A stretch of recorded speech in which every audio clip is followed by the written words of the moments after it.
రెండు ఉన్నాయి, బూకి దాన్ని యాడ్ చేసి చెప్పాలి. బుద్ధి అక్కడ విసర్గ ఎఫ్ లాగా చెప్పాలి.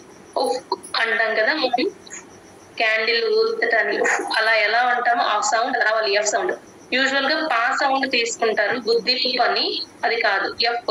బుద్ధి పైన విసర్గని స్ట్రైక్ చేసుకుని ఎఫ్ అని రాసేసుకోండి. బుద్ధి పర్యవతిష్ఠతే. షా కింద మహాప్రాణం, కంఠంలో ఠా ఉంది, అబ్జర్వ్ చేయండి. బుద్ధి పర్యవతిష్ఠతే.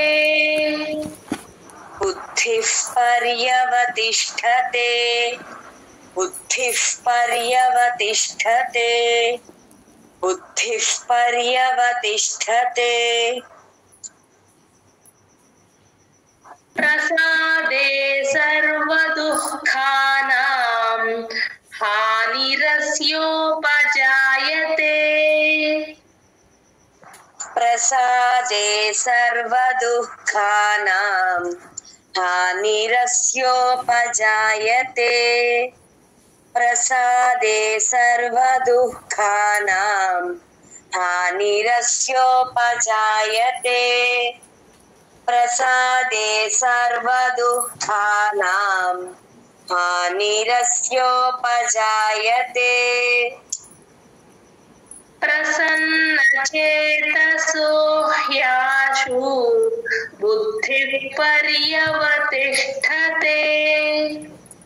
ప్రసన్నచేతసో హ్యాశు బుద్ధి పర్యవతిష్ఠతే. ప్రసన్నచేతసో హ్యాశు బుద్ధి పర్యవతిష్ఠతే.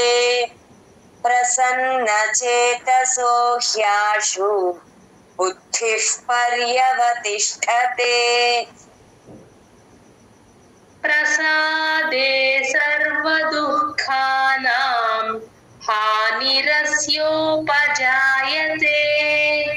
ప్రసన్నచేతసో హ్యాశు బుద్ధి పర్యవతిష్ఠతే.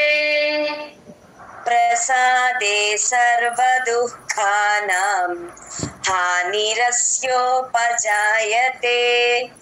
ప్రసన్నచేతసో హ్యాశు బుద్ధి పర్యవతిష్ఠతే. ప్రసాదే సర్వదుఃఖానాం హానిరస్యోపజాయతే. ప్రసన్నచేతసో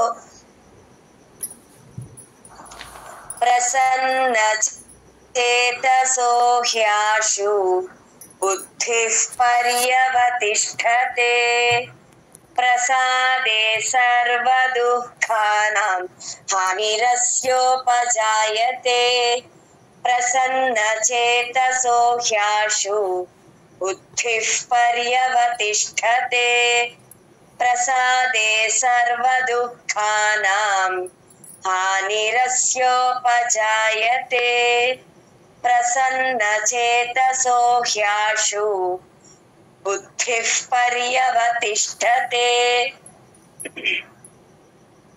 ప్రసాదే సర్వదుఃఖానాం హానిరస్యోపజాయతే. ప్రసన్నచేతసో హ్యాశు. ఒక్క నిమిషం. ప్రసన్నచేతసో హ్యాశు, ఆహా కిందయ్యా కొంచెం హ్యాశు అలా రావాలమ్మా ఒకసారి. జై గురుదత్తమ. ప్రసాదే సర్వదుఃఖానాం హానిరస్యోపజాయతే. ప్రసన్నచేతసో హ్యాశు బుద్ధి పర్యవతిష్ఠతే. ప్రసాదే సర్వదుఃఖానాం హానిరస్యోపజాయతే. ప్రసన్నచేతసో హ్యాశు బుద్ధి పర్యవతిష్ఠతే. ప్రసాదే సర్వదుఃఖానాం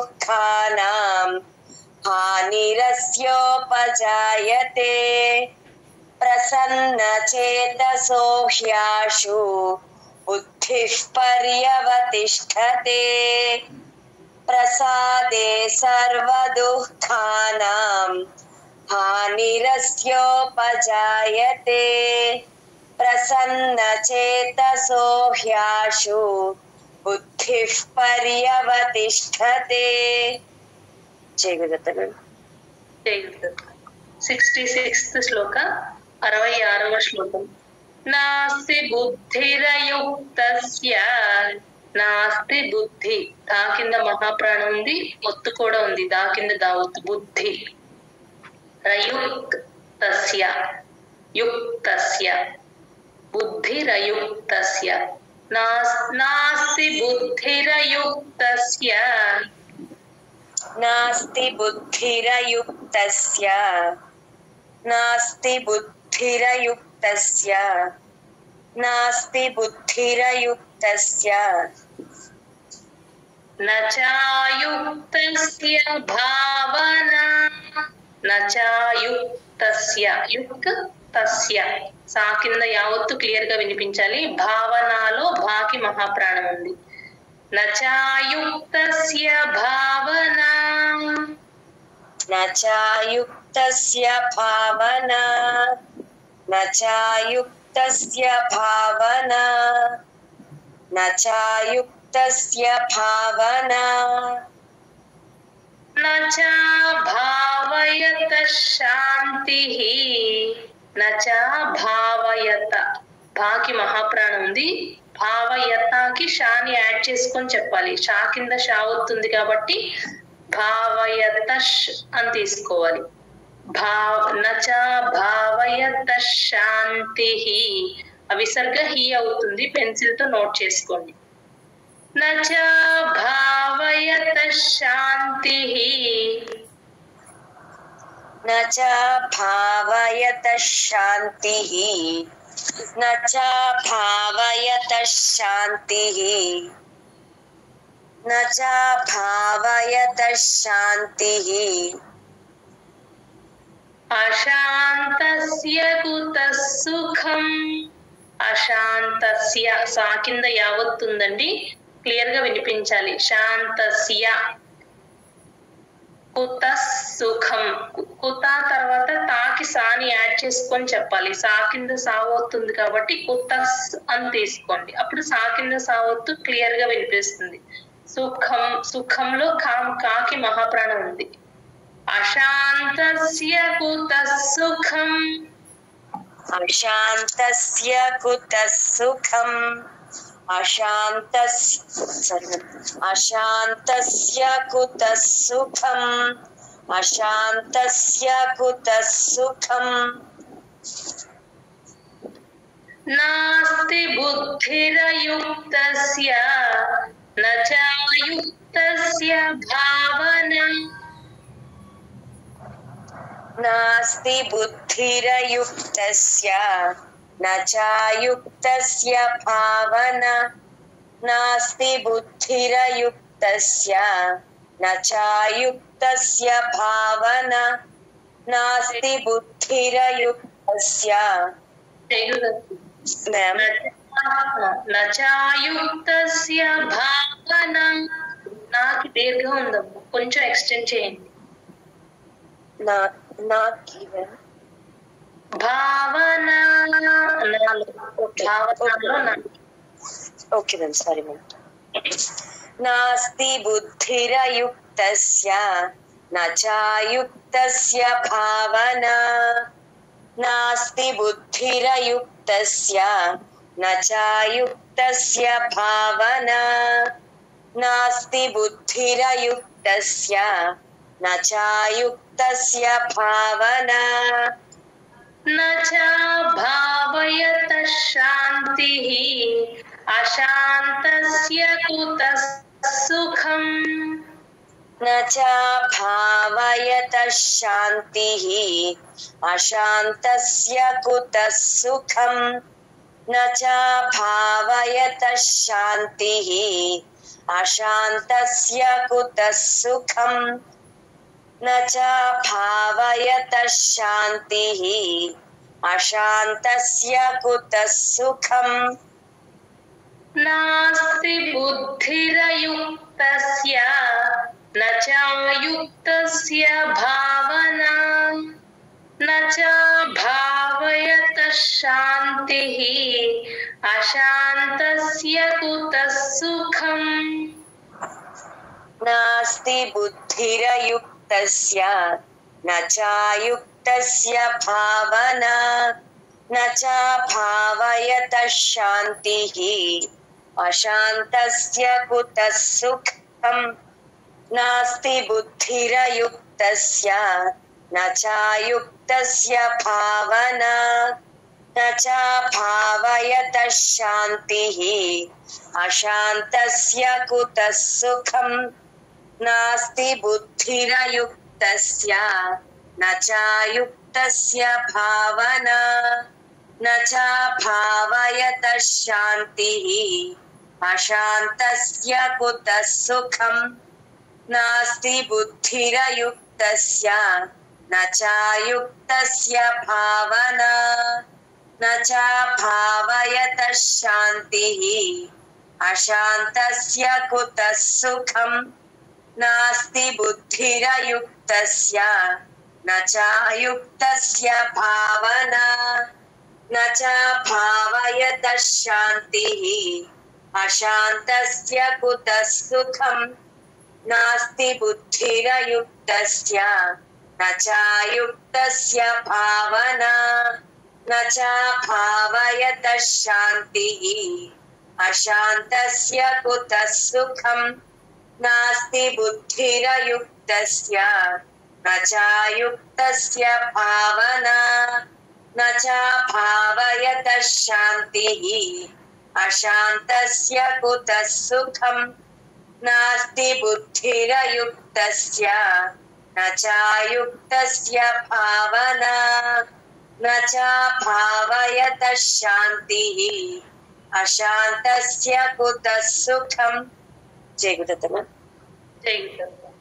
శ్లోక నంబర్ 67 67వ శ్లోకం ఇంద్రియాణం హి చరతాం ఇంద్రి దా కింద రకారం ఉంది ఇంద్రియాణం అణ క్లియర్ గా పలకాలి హి చరతాం హీకి దీర్ఘం పెట్టేస్తారు గమనించుకోండి హి చరతాం అంతే హి కట్ చేయాలి ఇంద్రియాణం హి చరతాం ఇంద్రియాణం హి చరతాం ఇంద్రియాణం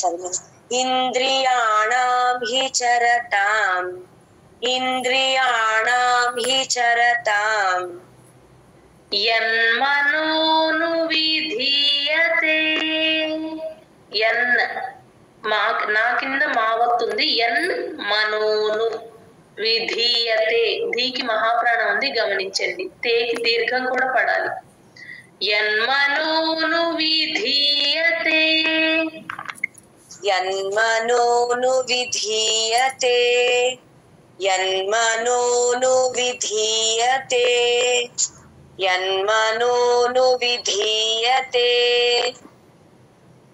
తదస్య హరతి ప్రజ్ఞాం తదస్య సా కింద యావత్తు హ హంసలో హ హరతి ప్రజ్ఞాం తాకి ప్రాణి జాయిన్ చేసి చెప్పాలి హరతి తిప్పని తీసుకొని రెండు లిప్స్ లోపల వైపు క్లోజ్ చేయాలి పా కింద రకారం ఎప్పుడున్నా సరే ప్రజ్ఞాం హరతి ప్రజ్ఞాం అజ్ఞా జిఎన్వైఏ ప్రజ్ఞాం సున్నా ఎం లాగే చెప్తాం తదస్య హరతి ప్రజ్ఞాం తదస్య హరతి ప్రజ్ఞాం తదస్య హరతి ప్రజ్ఞాం తదస్య హరతి ప్రజ్ఞాం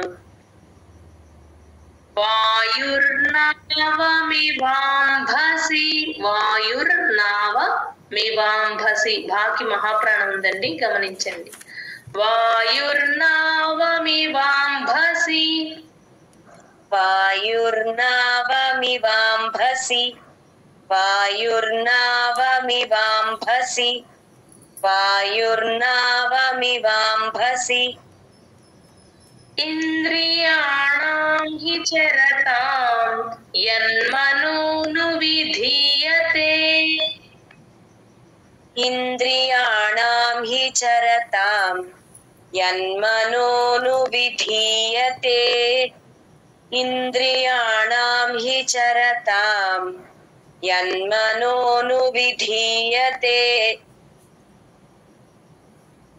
तदस्य हरति प्रज्ञां वायुर्नावमिवाम्भसि तदस्य हरति प्रज्ञां वायुर्नावमिवाम्भसि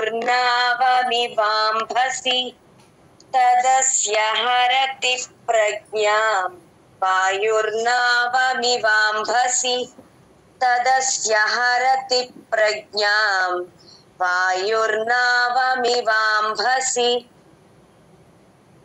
इन्द्रियाणां हि चरतां यन्मनोनुविधीयते तदस्य हरति प्रज्ञां वायुर्नावमिवाम्भसि इन्द्रियाणां हि चरतां यन्मनोनुविधीयते तदस्य हरति प्रज्ञां वायुर्नावमिवाम्भसि इन्द्रियाणां हि चरतां यन्मनोनुविधीयते तदस्य हरति प्रज्ञां वायुर्नावमिवाम्भसि इन्द्रियाणां हि चरतां यन्मनोनुविधीयते तदस्य हरति प्रज्ञां वायुर्नावमिवाम्भसि इन्द्रियाणां हि चरतां यन्मनोनुविधीयते तदस्य हरति प्रज्ञां वायुर्नावमिवाम्भसि इन्द्रियाणां हि चरतां यन्मनोनुविधीयते तदस्य हरति प्रज्ञां वायुर्नावमिवाम्भसि इन्द्रियाणां हि चरतां यन्मनोनुविधीयते तदस्य हरति प्रज्ञां वायुर्नावमिवाम्भसि इन्द्रियाणां हि चरतां यन्मनोनुविधीयते तदस्य हरति प्रज्ञां वायुर्नावमिवाम्भसि इन्द्रियाणां हि चरतां यन्मनोनुविधीयते तदस्य हरति प्रज्ञां वायुर्नावमिवाम्भसि जय गुरुदत्त मैम जय गुरुदत्त 68th శ్లోక నెంబర్ 68 68వ శ్లోకం తస్మాద్యస్య మహాబాహో తస్మాద్ యస్య దా కింద యావత్తు సా కింద యావత్తు క్లియర్ గా వినిపించాలి. ఇక్కడ పెన్సిల్ తో రాసుకోండి. తస్మాద్ యస్య తస్మాద్ యస్య మహాబాహో తస్మాద్యస్య మహాబాహో తస్మాద్యస్య మహాబాహో తస్మాద్యస్య మహాబాహో తస్మాద్యస్య మహాబాహో నిగృహీతాని సర్వశః గ్రూ తేల్చి చెప్పాలి, అస్సలు స్ట్రెస్ ఇవ్వకూడదు. వట్రసుడు ఎక్కడున్నా సరే నిగృ అంతే. నిగృహీ హీకి దీర్ఘం ఉంది గమనించండి. నిగృహీతాని సర్వశః అంతే. నిగృహీతాని సర్వశః నిగృహీతాని సర్వశః నిగృహీతాని సర్వశః నిగృహీతాని సర్వశః ఇంద్రియాణీంద్రియార్థేభ్యః దా కింద రకారం ఉంది. ఇంద్రియాణి అణ క్లియర్ గా వినిపించాలి. ఇంద్రియాణీంద్రియ అణకి కూడా దీర్ఘం ఉందండి. ఇంద్రియాణీంద్రియార్థేభ్యః ఒత్తు థ టీహెచ్ఏ థ ప్లస్ భా కింద యా ఒత్తు. భాకి కూడా మహాప్రాణం ఉంది. రెండు మహాప్రాణాలు వచ్చినప్పుడు ఒకటికి పడి ఒకటికి పడదు గమనించుకోండి. రెండు మహాప్రాణాలు వినిపించేటట్టు చెప్పాలి. ఇంద్రియాణీంద్రియార్థేభ్యః ఇంద్రియాణీంద్రియార్థేభ్యః ఇంద్రియాణీంద్రియార్థేభ్యః ఇంద్రియాణీంద్రియార్థేభ్యః ఇంద్రియాణీంద్రియార్థేభ్యః తస్య ప్రజ్ఞా ప్రతిష్ఠితా. తస్య పా కింద రకారం ఉంది కాబట్టి తస్యాకి పాని జాయిన్ చేసి చెప్పాలి. తస్య ప్రజ్ఞ జిఎన్వైఏ. ఆ జ్ఞాకి మళ్ళీ పాని పా కింద రకారం ఉంది కాబట్టి మళ్ళీ జాయిన్ చేసి తస్యప్ తస్యప్ అని తీసుకొని రెండు లిప్స్ క్లోజ్ చేసి చెప్పాలి. యూజువల్ గా రెండో పాకి మహాప్రాణం వదిలేస్తారు. ఇక్కడ ఫస్ట్ పాకి మహాప్రాణం కాదు, స్ట్రెస్ వదిలేస్తారు. తస్య ప్రజ్ఞ ఫస్ట్ బాగానే చెప్తారు. తర్వాత ప్రతిష్ఠితాలో పా కింద రకారం లైట్ గా చెప్పేస్తారు. అలా కాదు, రెండిటికి ఈక్వల్ గా రావాలి. అలాని గట్టిగా కూడా చెప్పకూడదు. తస్య ప్రజ్ఞ ప్రతిష్ఠిత తస్య ప్రజ్ఞా ప్రతిష్ఠిత తస్య ప్రజ్ఞా ప్రతిష్ఠిత తస్య ప్రజ్ఞా ప్రతిష్ఠిత తస్మాద్యస్య మహాబాహో నిగృహీతాని సర్వశః తస్మాద్యస్య మహాబాహో నిగృహీతాని సర్వశః తస్మాద్యస్య మహాబాహో నిగృహీతాని సర్వశః తస్మాద్యస్య మహాబాహో నిగృహీతాని సర్వశః ఇంద్రియాణీంద్రియార్థేభ్యః తస్య ప్రజ్ఞా ప్రతిష్ఠితా ఇంద్రియాణీంద్రియార్థేభ్యః తస్య ప్రజ్ఞా ప్రతిష్ఠితా ఇంద్రియాణీంద్రియార్థేభ్యః తస్య ప్రజ్ఞా ప్రతిష్ఠితా ఇంద్రియాణీంద్రియార్థేభ్యః తస్య ప్రజ్ఞా ప్రతిష్ఠితా తస్మాద్యస్య మహాబాహో నిగృహీతాని సర్వశః ఇంద్రియాణీంద్రియార్థేభ్యః తస్య ప్రజ్ఞా ప్రతిష్ఠితా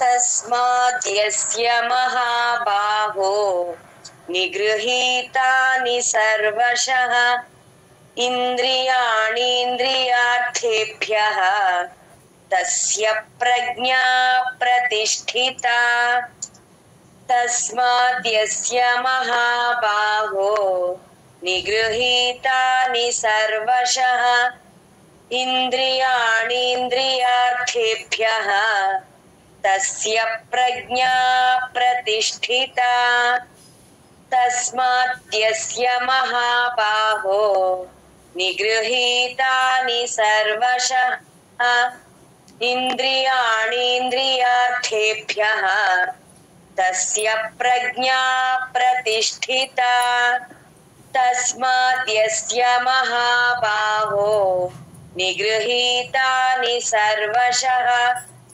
ఇంద్రియాణీంద్రియార్థేభ్యః తస్య ప్రజ్ఞా ప్రతిష్ఠితా తస్మాద్యస్య మహాబాహో నిగృహీతాని సర్వశః ఇంద్రియాణీంద్రియార్థేభ్యః తస్య ప్రజ్ఞా ప్రతిష్ఠితా తస్మాద్యస్య మహాబాహో నిగృహీతాని సర్వశః ఇంద్రియాణీంద్రియార్థేభ్యః తస్య ప్రజ్ఞా ప్రతిష్ఠితా తస్మాద్యస్య మహాబాహో निगृहीतानि सर्वशः इन्द्रियाणीन्द्रियार्थेभ्यः तस्य प्रज्ञा प्रतिष्ठिता तस्माद्यस्य महाबाहो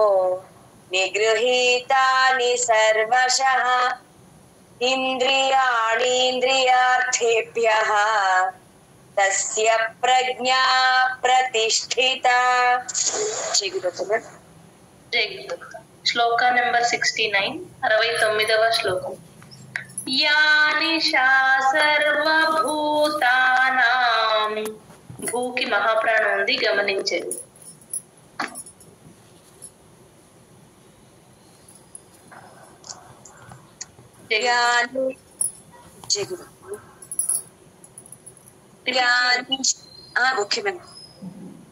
यानिशा सर्वभूतानां यानिशा सर्वभूतानां यानिशा सर्वभूतानां తస్యాం జాగర్తి సంయమి.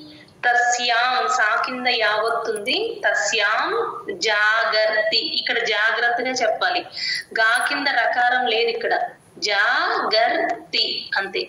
జాగర్తి సంయమి. ఆ యా ముందు సున్నాని సగమే పలుకుతాం. సంయమి అంటే నాసిల్ సౌండ్ రావాలి. అని యా కింద యావత్తు పెట్టకూడదు. సంయమి అంతే. తస్యాం జాగర్తి సంయమి. तस्यां जागर्ति संयमी तस्यां जागर्ति संयमी तस्यां जागर्ति संयमी యస్యాం జాగ్రతి భూతాని. యస్యాం జాగ్రతి, ఇక్కడ గా కింద రకారం ఉంటుంది, పైన ఉండదు, అది గమనించుకోండి.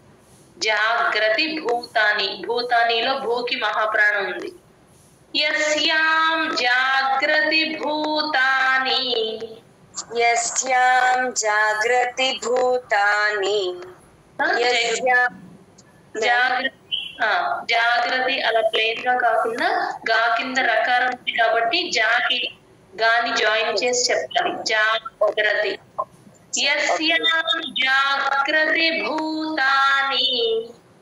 यस्यां जागृति भूतानि यस्यां जागृति भूतानि यस्यां जागृति भूतानि सा నిశా పశ్యతో మునేః.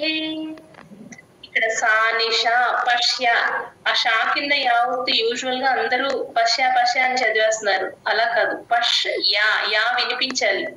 పశ్యతో మునేః, ఇక్కడ విసర్గ హే అవుతుంది. పెన్సిల్ తో రాసేసుకోండి. సా నిశా పశ్యతో మునేః.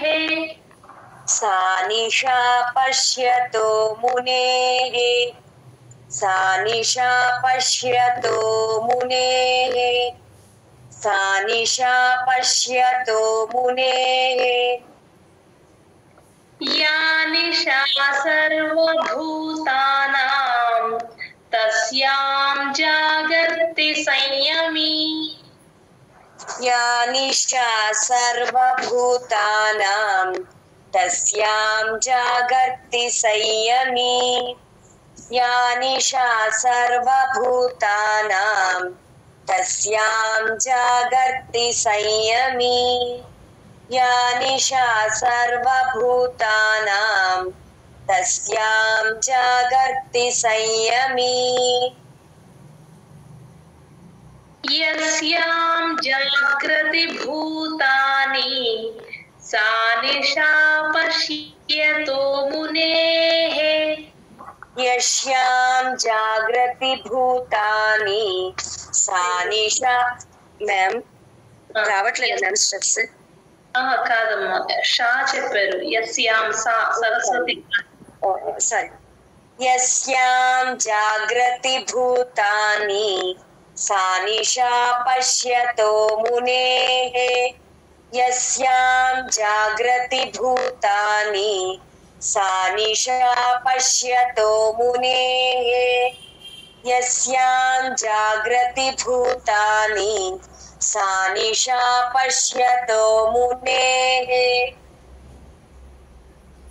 या निशा सर्वभूतानां तस्यां जागर्ति संयमी यस्यां जाग्रति भूतानि सा निशा पश्यतो मुनेः या निशा सर्वभूतानां तस्यां जागर्ति संयमी यस्यां जाग्रति भूतानि सा निशा पश्यतो मुनेः या निशा सर्वभूतानां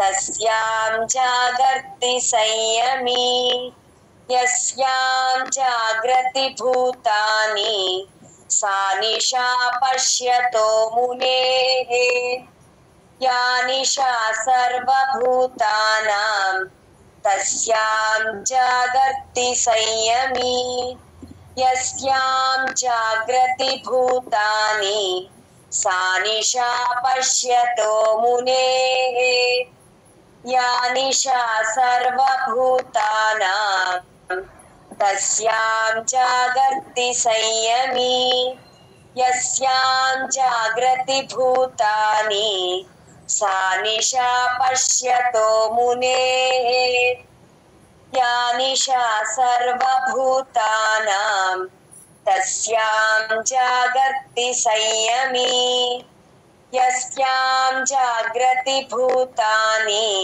सा निशा पश्यतो मुनेः या निशा सर्वभूतानां तस्यां जागर्ति संयमी यस्यां जाग्रति भूतानि सा निशा पश्यतो मुनेः या निशा सर्वभूतानां तस्यां जागर्ति संयमी यस्यां जाग्रति भूतानि सा निशा पश्यतो मुनेः या निशा सर्वभूतानां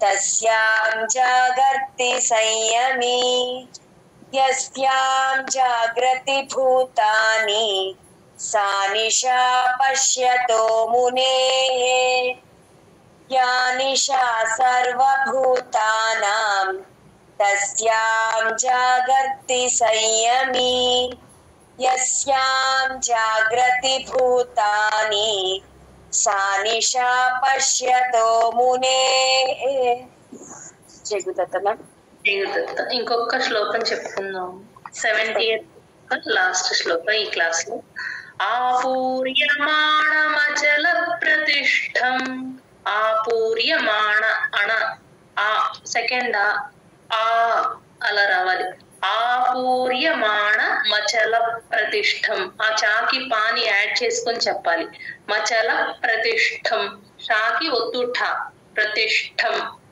ఆ ఇది 4 లైన్ శ్లోక ట్యూన్ చేంజ్ అవుతుంది ఇది ప్రతిపాదనలో 11 అక్షరాలు ఉంటాయి అన్నమాట పైన మనది అనుష్టుప్ ఛందస్సు 69th శ్లోక అవన్నీ మనం మిగతా శ్లోకాస్ అన్ని కూడా అనుష్టుప్ ఛందస్ లో ఉంటాయి ఇది కొంచెం వేరే ఛందస్ లో ఉంటుంది సో అందరూ కొంచెం అది మనం ముందు చెప్పుకున్నాం కదా కొన్ని శ్లోకాస్ ఇలా వచ్చాయి మనకి సెకండ్ చాప్టర్ లో ఇది కూడా అదే ట్యూన్ లో చెప్పాలి ఆపూర్యమాణమచల ప్రతిష్టం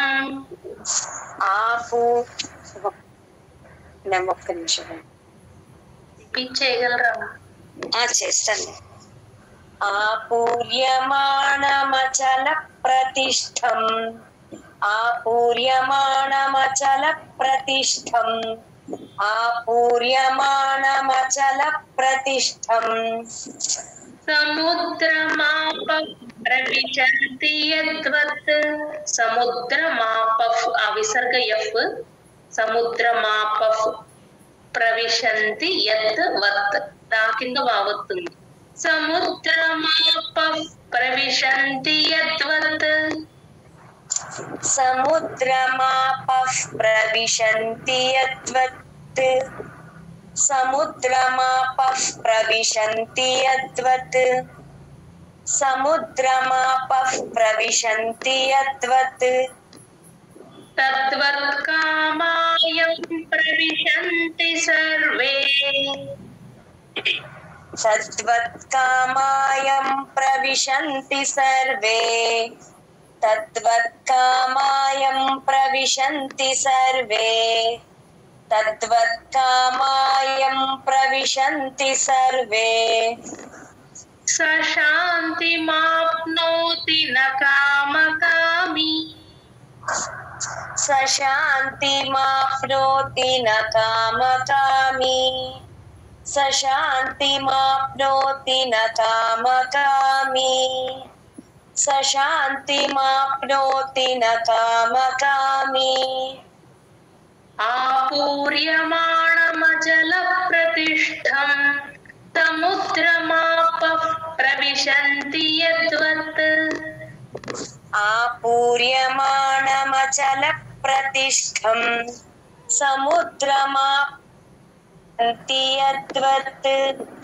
आपूर्यमाणमचलप्रतिष्ठम् समुद्रमापः प्रविशन्ति यद्वत् आपूर्यमाणमचलप्रतिष्ठम् समुद्रमापः प्रविशन्ति यद्वत् तद्वत् कामायं प्रविशन्ति सर्वे स शान्तिमाप्नोति न कामकामी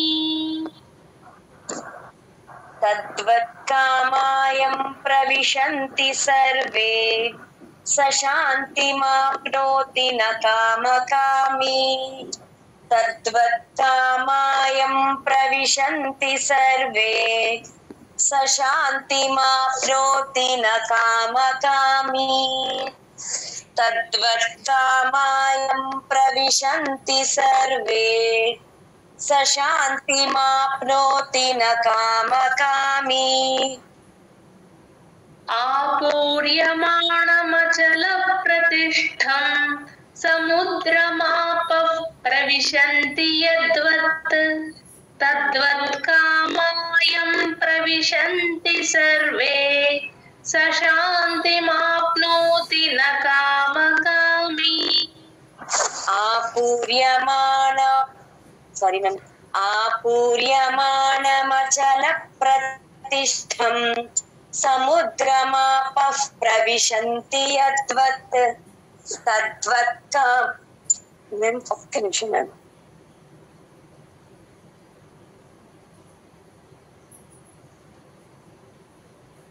సారీ మ్యామ్ చేయగలుగుతాను आपूर्यमाणमचलप्रतिष्ठम् समुद्रमापः प्रविशन्ति यद्वत् तद्वत् कामायं प्रविशन्ति सर्वे स शान्तिमाप्नोति न कामकामी आपूर्यमाणमचलप्रतिष्ठम् समुद्रमापः प्रविशन्ति यद्वत् तद्वत् कामायं प्रविशन्ति सर्वे स शान्तिमाप्नोति न कामकामी आपूर्यमाणमचलप्रतिष्ठम् समुद्रमापः प्रविशन्ति यद्वत् तद्वत् कामायं प्रविशन्ति सर्वे स शान्तिमाप्नोति न कामकामी आपूर्यमाणमचलप्रतिष्ठम् समुद्रमापः प्रविशन्ति यद्वत् तद्वत् कामायं प्रविशन्ति सर्वे स शान्तिमाप्नोति न कामकामी आपूर्यमाणमचलप्रतिष्ठम् समुद्रमापः प्रविशन्ति सर्वे समुद्रमापः प्रविशन्ति यद्वत् तद्वत् कामायं प्रविशन्ति सर्वे स शान्तिमाप्नोति न कामकामी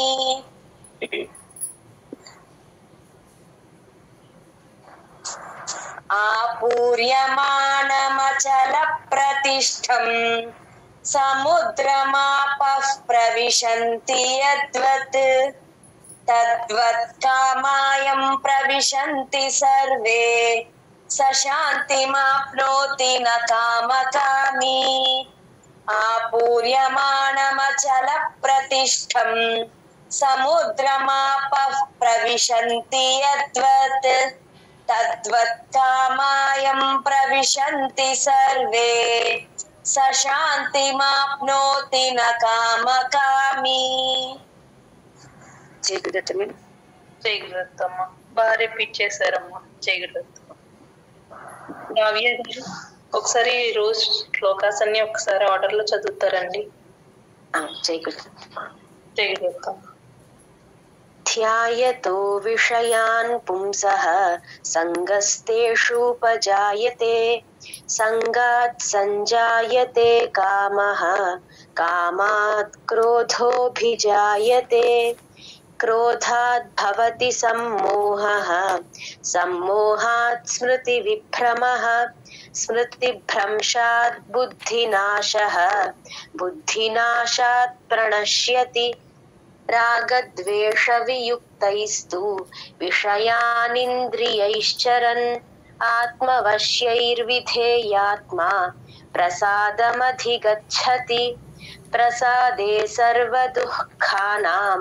హానిరస్యోపజాయతే ప్రసన్నచేతసో హ్యాశు బుద్ధిః పర్యవతిష్ఠతే నాస్తి బుద్ధిరయుక్తస్య న చాయుక్తస్య భావనా న చాభావయతః శాంతిః అశాంతస్య కుతః సుఖం ఇంద్రియాణాం హి చరతాం యన్మనోను విధీయతే తదస్య హరతి ప్రజ్ఞాం వాయుర్నావమివాంభసి తస్మాద్యస్య మహాబాహో నిగృహీతాని సర్వశః ఇంద్రియాణీంద్రియార్థేభ్యః తస్య ప్రజ్ఞా ప్రతిష్ఠితా యా నిశా సర్వభూతానాం తస్యాం జాగర్తి సంయమి యస్యాం జాగ్రతి భూతాని సా నిశా పశ్యతో మునేః